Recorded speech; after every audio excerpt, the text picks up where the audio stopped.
Take over the presentation? Sure. Well, good morning. Well, it is morning here. I hope you can hear me fine. We can. Actually, maybe I should mute this Okay. until I'll mute us until Q&A. Okay? Okay, excellent. All right, take it away. So I'm going to talk to you a little bit about teaching people about functional programming and functional software architecture. And first, to give you a little bit of background, I run a company called Active Group, and we've been doing functional software architecture for more than 10 years, doing project development using functional programming. And we also have some consulting business, and we also do software reviews, and we also do training. And that's what I'm going to talk about today. We also run a blog on functional programming, and that's just about transitioning to bilingual. So we have some English language posts and more coming up. And we also run the site functional.architecture.org, which tries to collect some information on this and also hosts the permanent record of this very workshop. If I can slip in a little ad section, we also run a developer conference in Berlin. So if you happen to be in Berlin on March 13, I welcome you to come to Bob, which also co-located with ICFP a couple of years ago, which is not solely dedicated to functional programming, but has a strong focus on functional programming. So I want to take you back to the year 2018. And as I said, we were developing software using functional programming. And we also tried to get into training. So my personal background is I was at the University of Tübingen for a long time and did a lot of teaching. That's kind of in my blood.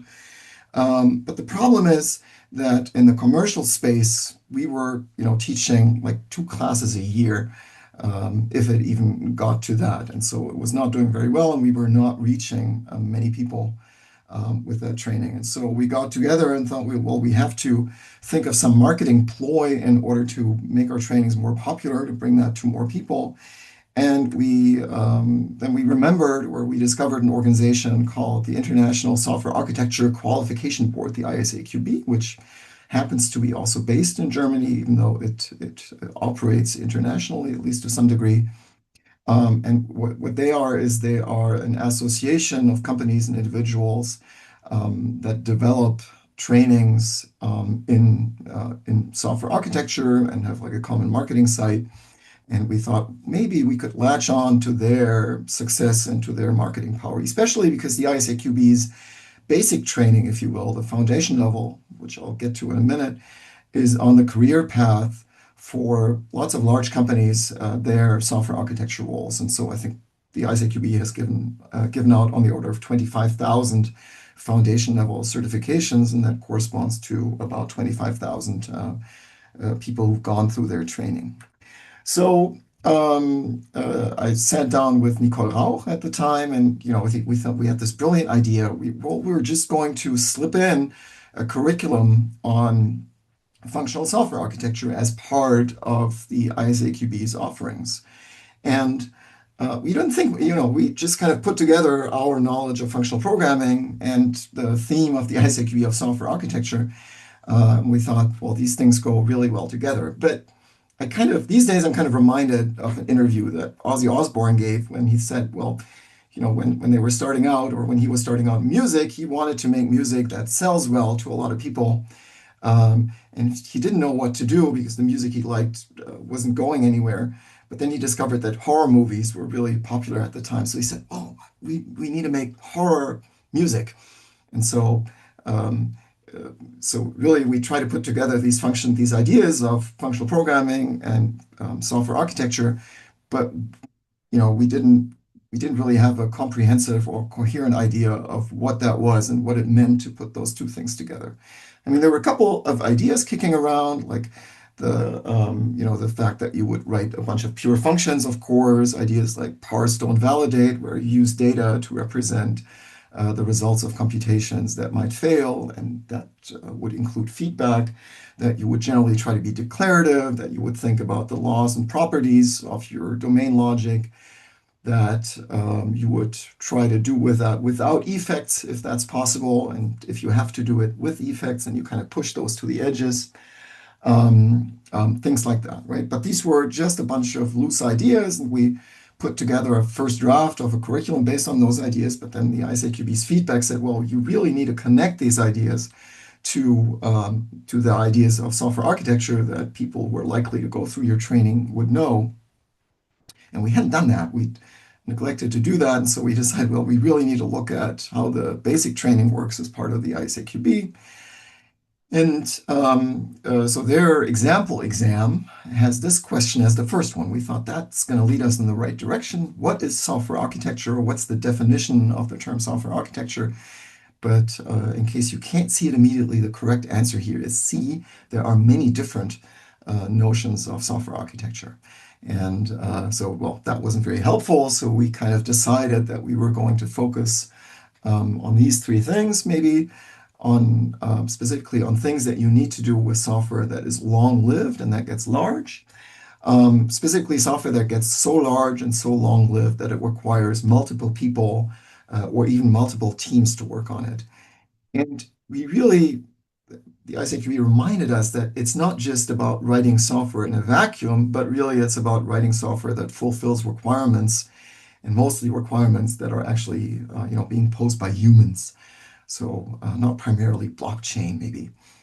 So and if you think, well, of course you're writing software to requirements, I'd invite you to take a look at any of the programs of recent ICFPs and try to spot the papers that actually try to fulfill requirements. So this really is different from sort of the culture, at least the recent culture of functional programming.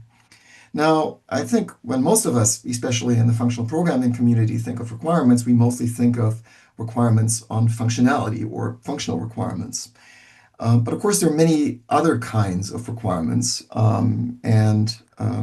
Just to give you an idea of what the view of the software architecture community on this is, here's a very popular book on software architecture out of the Software Engineering Institute at Carnegie Mellon. And it says, well, functionality doesn't have anything to do with software architecture. And if you think that's weird, you're not the only one. I also think it's weird, but it is a pretty popular view among many software architects. But if you kind of wonder, what are they talking about if they're not talking about functionality? They're talking about, for example, this taxonomy. So there's an ISO standard on the different qualities a software system might have. And of course, you can formulate requirements on all of those qualities. And the one at the top, functional suitability, that's functionality, is only one among many. There are many others, things like reliability or security or safety. This is, I think, the older version of 25010, which has been amended since then.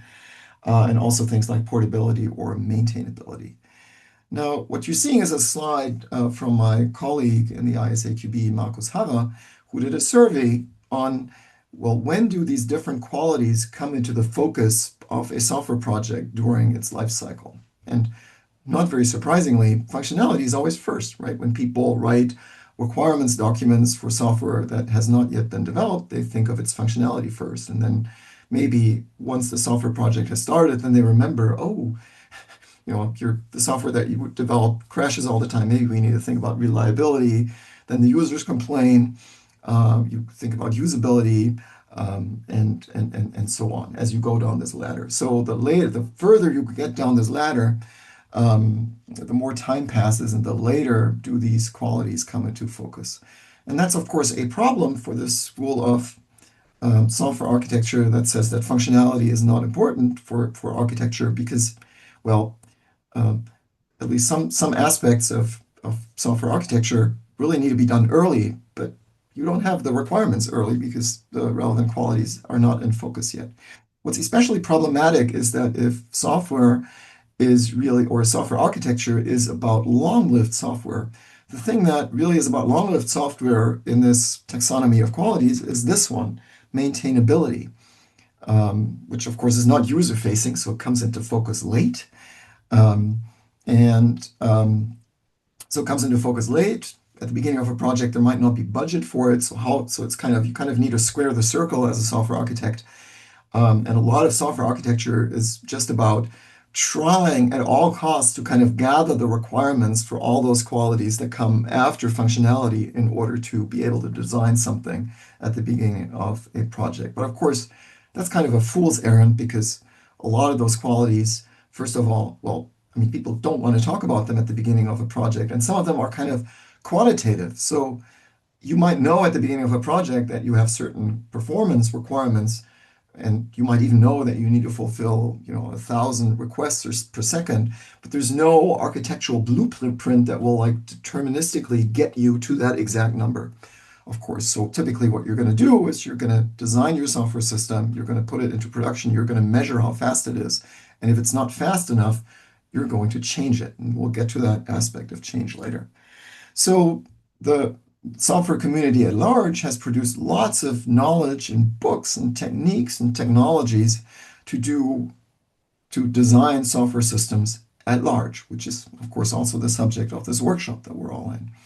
Now, all of those, basically most of those books, unfortunately, are based on the object-oriented tradition of software architecture. And we really don't have a tradition of talking about long-lived and large functional software projects, at least not when it comes to how do you design them. If you look closely at this picture, you might spot a lambda, though, and you might say, well, maybe there are books, and indeed, by now, there are books on functional software architecture, and there are two, but really, you can count them on one hand. So there's the book by Chris Hansen and Jerry Sussman on software design for flexibility, which really is about software architecture, even if it doesn't have architecture in its title, but it's about designing long-lived software systems.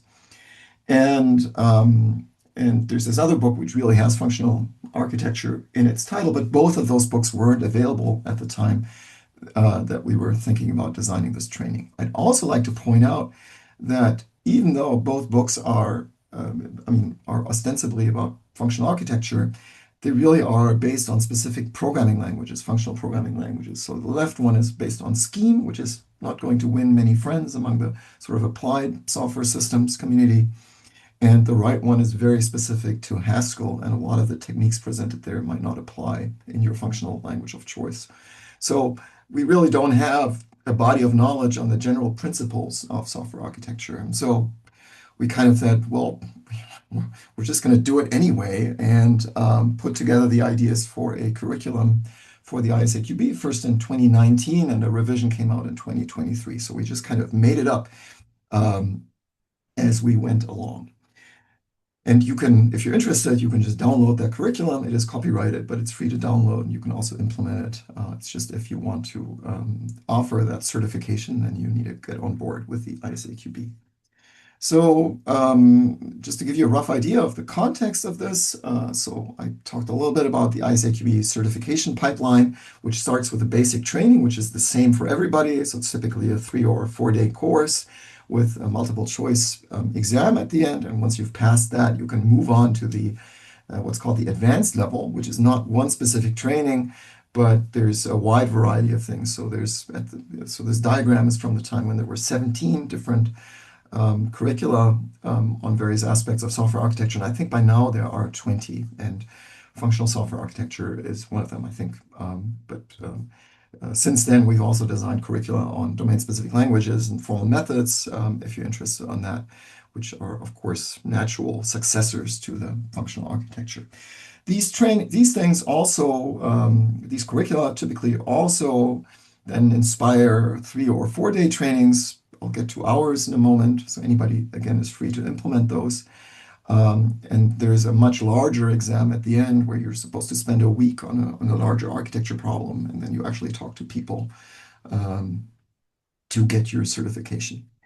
So the foundation curriculum is, well, it's kind of, I guess the structure looks kind of generic, but I wanted to put the link to that on the slide, so it's published. Just as the FUNAR curriculum is. So it introduces the basic concepts of software architecture and kind of follows the life cycle of a software system from original conception, the formulation of its requirements, its implementation, and then the analysis and assessment of software systems that already exist. The FUNAR curriculum is like that, right? We target people who don't know functional programming yet. We really need to tell people about the technologies that we use in functional programming, and again, because they're different ones than the ones that people know. Then we talk about functional modeling. That's the main part of it. And functional macro architecture, and I'll get to those aspects. So again, anybody can implement this, and I can imagine very different trainings on this. My co-curator of this curriculum is Lars Hupe, and we're kind of waiting for people to come in with vastly different ideas from the ones that we had for our training. But so far there's only ours, so I can talk about that. And we do, as I said, we do 4 days. And the first day that we do is just an introduction to functional programming. So it's not really part of the software architecture training proper. And then on the sort of a day one, we start on software architecture. And really the focus is after an introduction to Haskell, that we focus on domain modeling as data. And so that's kind of something that we discovered over the years, that we really need to frame this in a way that we're doing things as data. And so I'll get into that more. So we'll do domain modeling as data, and eventually we also do a complete macro architectural example. And again, I mean, there's various aspects to that, effects and events, and I'll get to that. But the common theme is sort of for our functional architecture training is everything is data. And I think that's the proper way to think about functional software architecture in general, and also makes for a nice distinction from the rest of the software architecture world, which thinks data modeling is kind of unimportant and trivial. For a short moment, I want to get a little bit into day 0, which is the introduction of functional programming. I mean, I've talked about this at length at other events, but a lot of us, I think, have been brought up on this classic book in functional programming, Structure and Interpretation of Computer Programs, the Purple Book or the Wizard book, which is one of the great books in computing, I think. And the book was originally written for the intro course in computer science at MIT. And it's just very compelling. I hope you feel the way that I do about this. Since the early 90s, I think it came out in 86 or something originally. So it uses Scheme, a wonderful functional programming language, MIT, the pantheon of computer science. It's really well written. It has great examples. There's a lot of stuff, a lot of great examples specifically for abstraction. And it is genuinely multi-paradigm in that it tells you how to implement all kinds of programming paradigms based on that substrate and scheme. And so it's easy to, from there, branch out into different ways of programming. So what could possibly go wrong here, right? All of these things together need to make for a successful introductory course in programming. Unfortunately, that's really not the case, because while all of these ingredients are sort of great for if you're already an established and confident computer scientist, these are wonderful, but they don't work very well for beginners in programming or specifically in functional programming. Again, I've talked about this at length, but the main reason for that being that it's based on examples. So it presents great examples, which make the book so compelling, but it doesn't really tell you any methodology about how the learners could then solve the problems of those examples themselves. And so they're left with figuring that out themselves. And that, only in my experience, only very few people succeed in sort of figuring that out themselves. And what I hear from former TAs at MIT, it was the same at MIT, despite the fact that they have such smart students, undoubtedly. And so this prompted Matthias Fellheisen's group in the, I think, late 90s, who kind of went through the same experience as I did, teaching at the university based on the Purple Book and failing, that we really need to think harder about telling introductory students, how to design programs. Well, and that became the title of their book, and that's really revolutionized, I think, the business, the didactics of teaching programming, and specifically about teaching functional programming. So if you haven't looked at that, check it out. It's free on the internet, and it is, by miles and miles, the most effective approach on teaching programming and functional programming. And not surprisingly, if you've listened to my remarks on our training, it focuses on data and functions on that data. And of course, in functional programming, the functions themselves are data as well. So again, it took me a while to realize, but if you look at it now, I see a book that is an introduction on data modeling, and it's an excellent one at that. I was teaching here at the university at the time, and so over time we produced our own German language version of how to design programs, if you will. So if you speak German, you're invited to check out this book, which is also free to download on the internet and being used, I think, at least by the university here and maybe by a few others.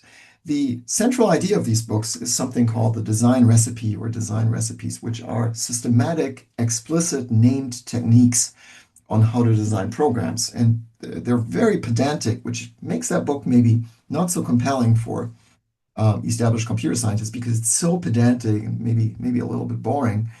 But it really has this very consistent way of designing programs by always going through the same sequence of steps. Each step yields a product, so you don't stare at a blank screen and don't know what to do next. And at the center of it is a systematic data analysis, and from that data analysis, you mechanically derive program templates. And if you go through that, you can very easily construct most of a program or most of a function, and then kind of it has like little gaps in there where you have to fill in the actual details of the problem statement at hand. So, but it's a very gradual construction of a program, and that makes it very workable and learnable for beginners in programming. And as we discovered for the established programmers that we get in the software architecture class, that stuff works for them as well. Or conversely, if you don't do this, just teaching that doesn't work.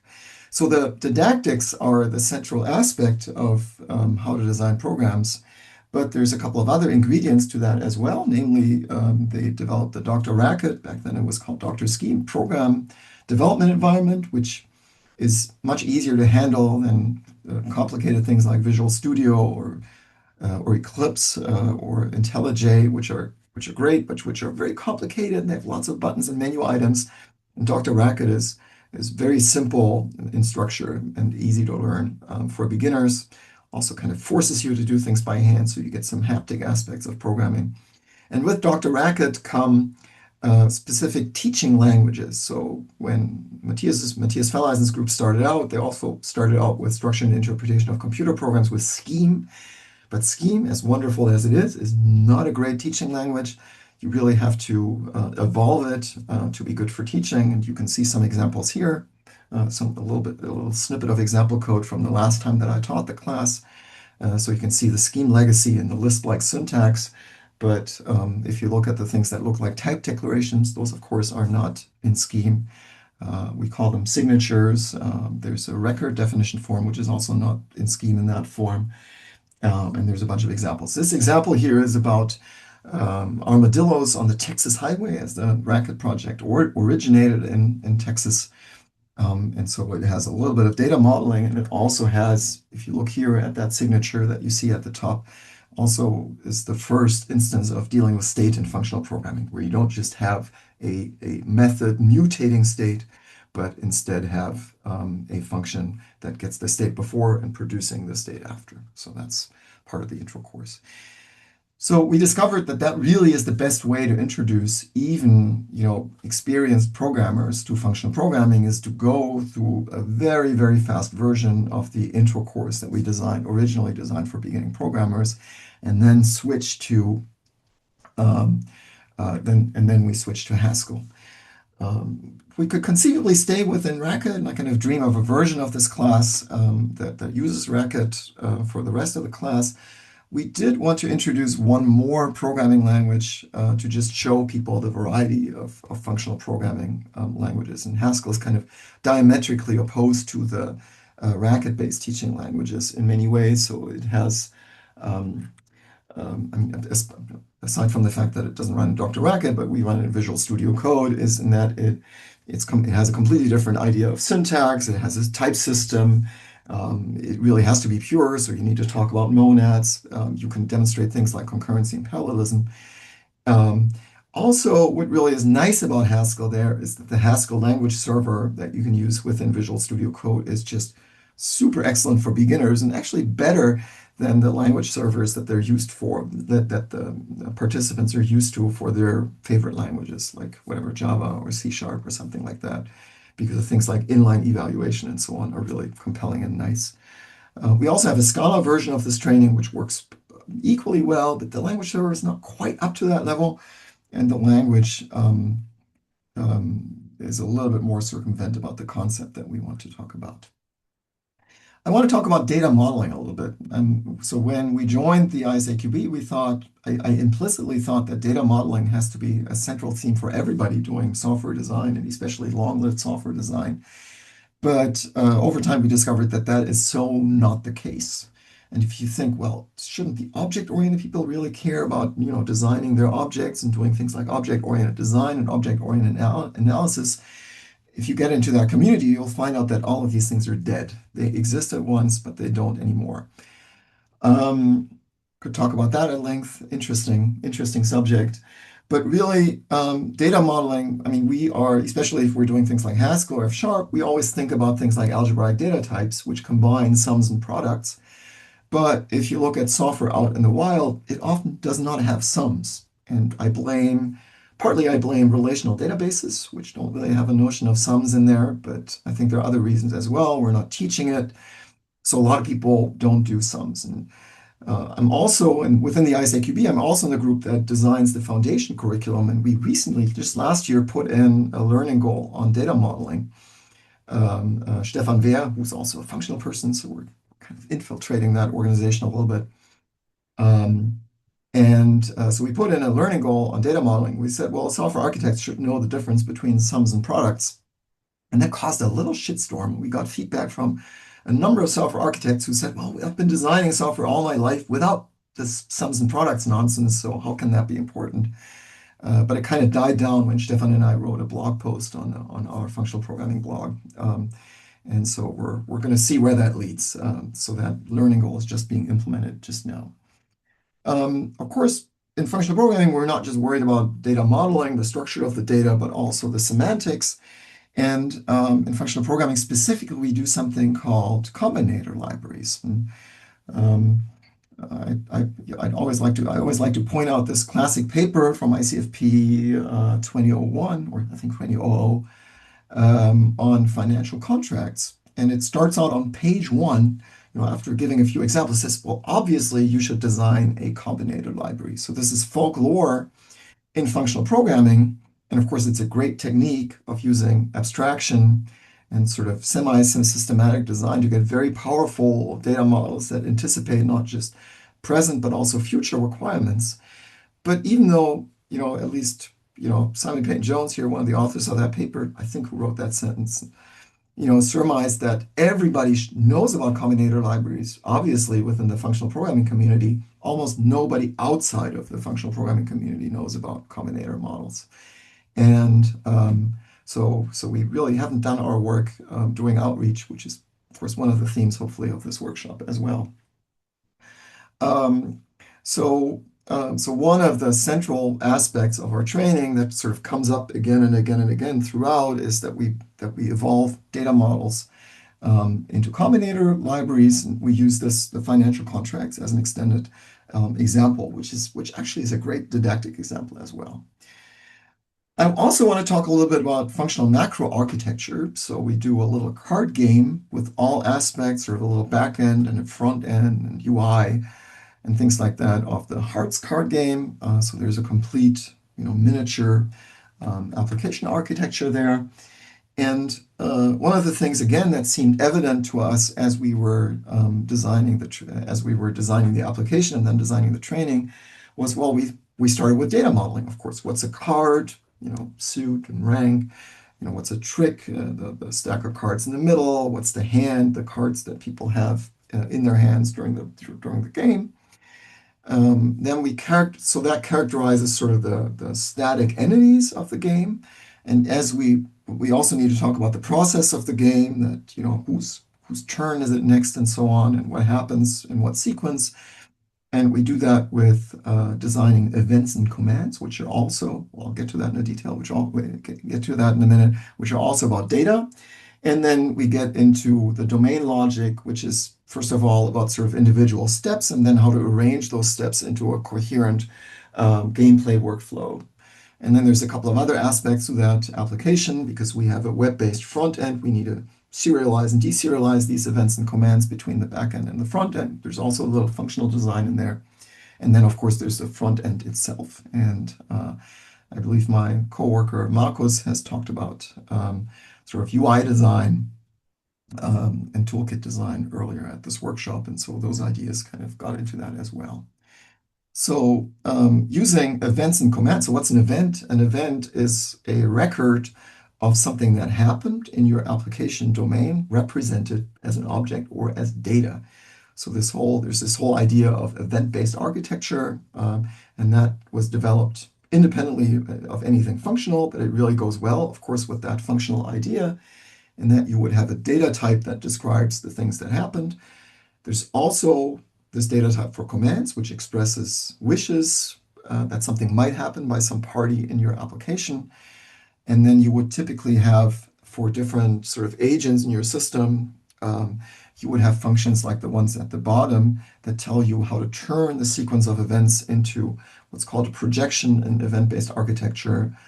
So some kind of object or cache or database that will let you answer the questions that your application has efficiently. Like, whose turn? I mean, of course, you can always kind of slog through the sequence of events to answer all your questions, but it's more efficient if you have sort of a state object somewhere, like the table state or the player state that you see here, that tells you what cards are on the table, whose turn is it, things like that. And this really nicely, evolves into sort of the application as a pair of functions. I mean, there's at least two kinds of functions where you kind of have the rules of the game, which we call the table, so that enforces the rules of the game, and then the players that slap cards on the table in order to play it. And the table, well, let's start with the players. So the players emit commands, so the desire to make a move in the game, and the table decides whether that move is valid and then communicates the consequences of that command as events. And so you kind of have this cyclic or circular process that is symmetric. Now, one interesting issue is, well, how do you implement those two things, right? How do you implement this cycle? How do you implement this idea of going from events to commands and the other way around? And of course, as functional programmers, we say, well, of course, you do a function, right? You feed in a command on the left-hand side, and out comes a list of events. And in order to do that, though, you will need to refer to a suitable projection that will let you answer the questions that you have in order to enforce the rules of the game. And here's the early version of that, and you can see that you can do it in a functional program, but especially in Haskell, it's kind of awkward because a single command might produce several events.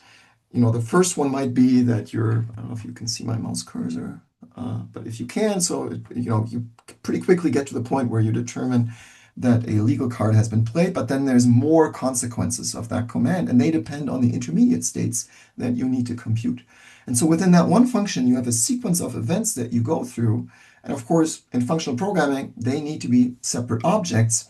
And in Haskell, you need to give them separate names.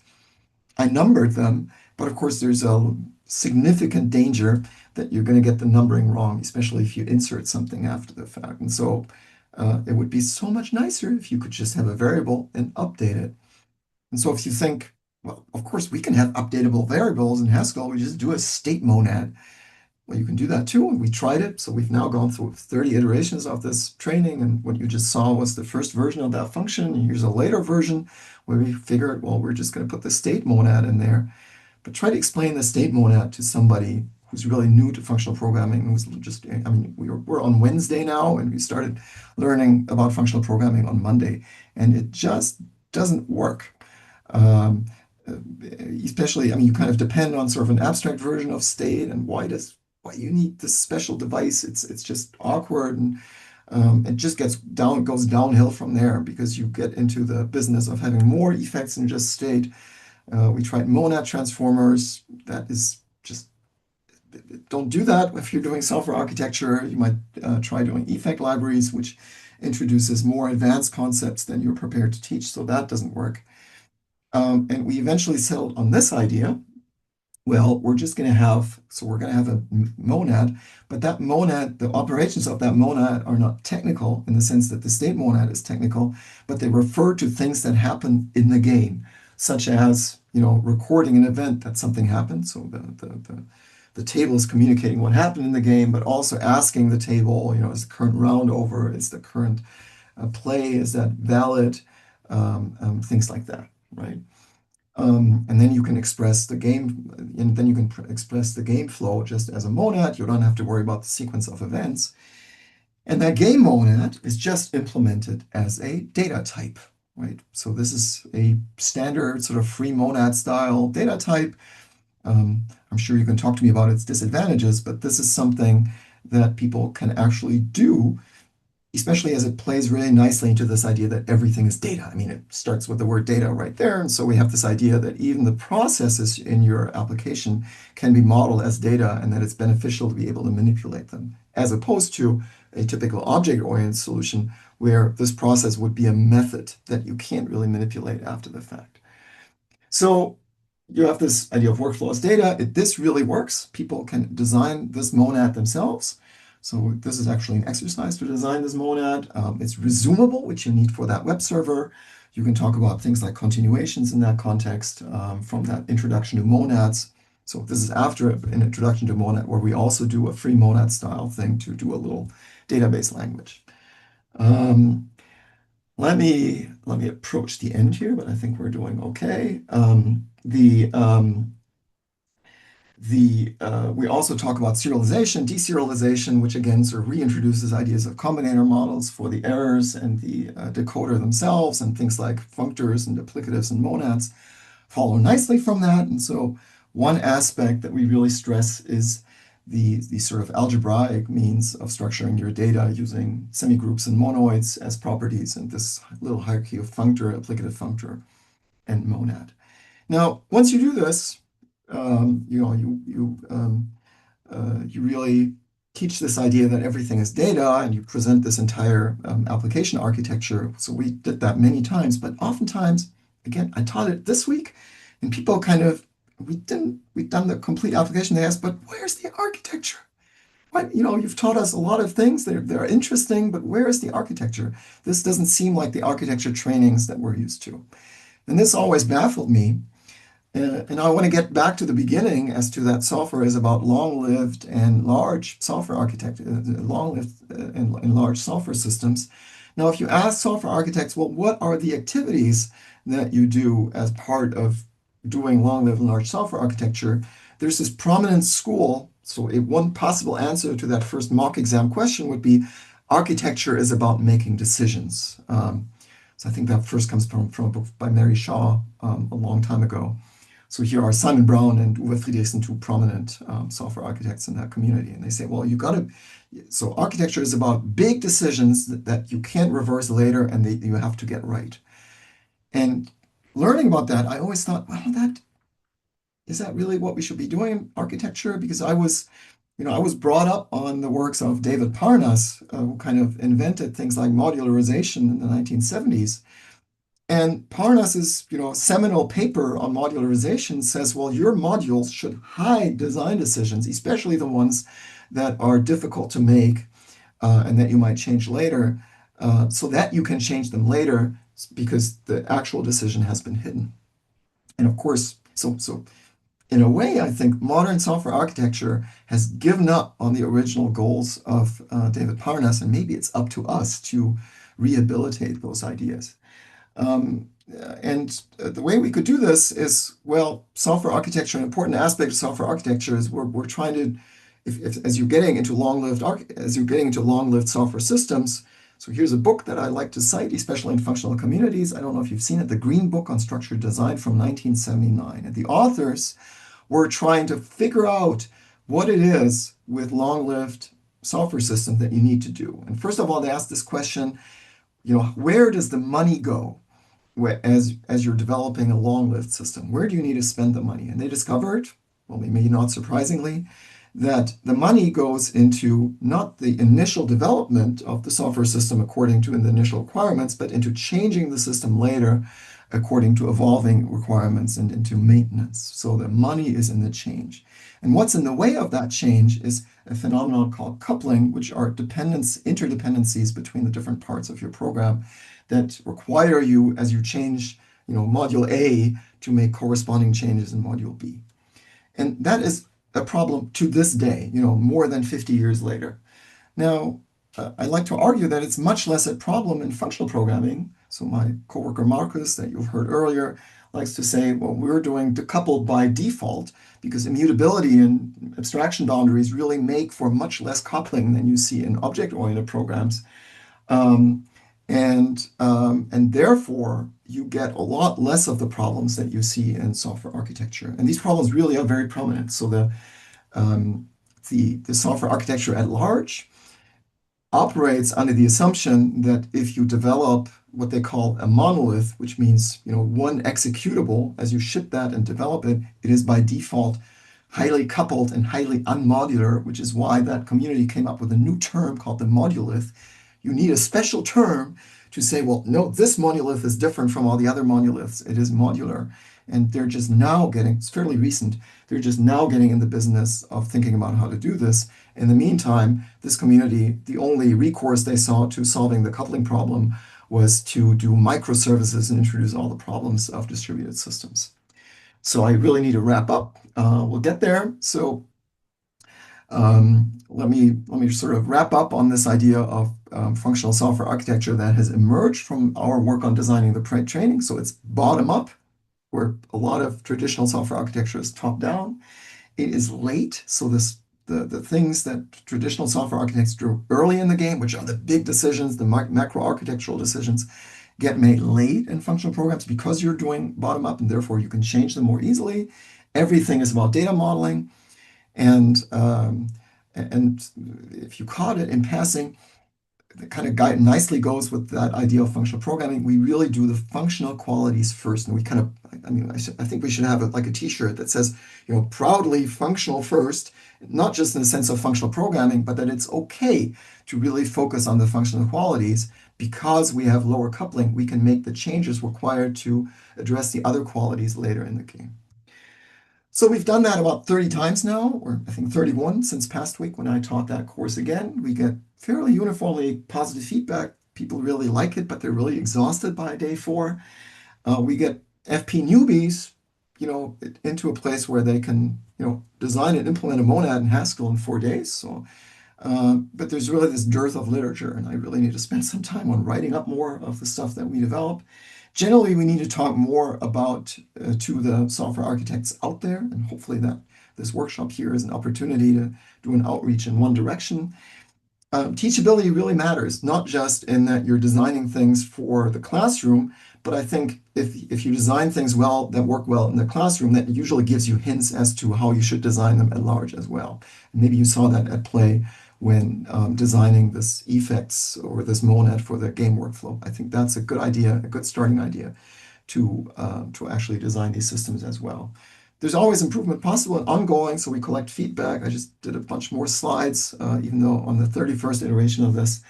And as some of the reviewers correctly pointed out, I need to think about a way to collect data about the aftermath and how participants were able to use the stuff that we taught them. So hopefully we can report on that in a couple of years. But until then, really, this is an established thing now, teaching functional software architecture, and I hope you'll be interested and maybe inspired to do that also in your community, or maybe not even in your community, but in the adjacent communities. To tell people about it that don't know about functional programming and functional architecture yet. Thank you.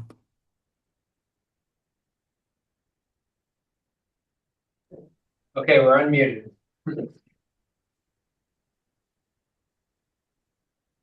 We technically, you can hear us, Michael? Yes, I can. Perfect. We have 1 minute, so let's take 1 or 2 questions. Does anyone have questions? Sorry. No questions? Okay, I have a question. Can you go back to the game monad? That one? Yes, if you but can you show the if then else branches before this? That one.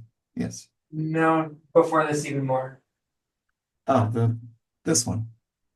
Yes, this one. I was looking at this and I thought, but you could do this recursively, right? Where events and states that are numbered would be recursive iterations. Have you tried this? What? Say again?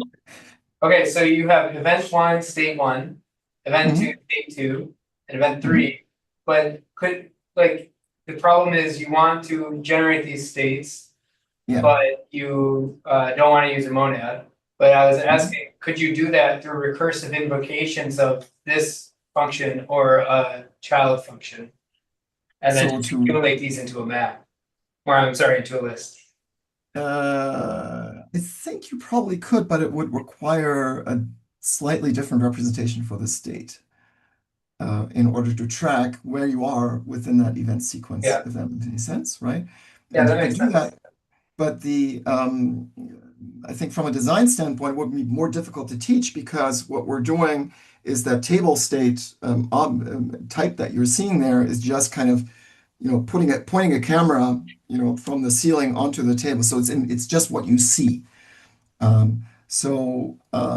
Introducing what you just said would be to introduce sort of a technical element into that table state. I suppose it could be done, but the beauty of the table state object as it is, it corresponds to the physical reality of the game, I which see. is right.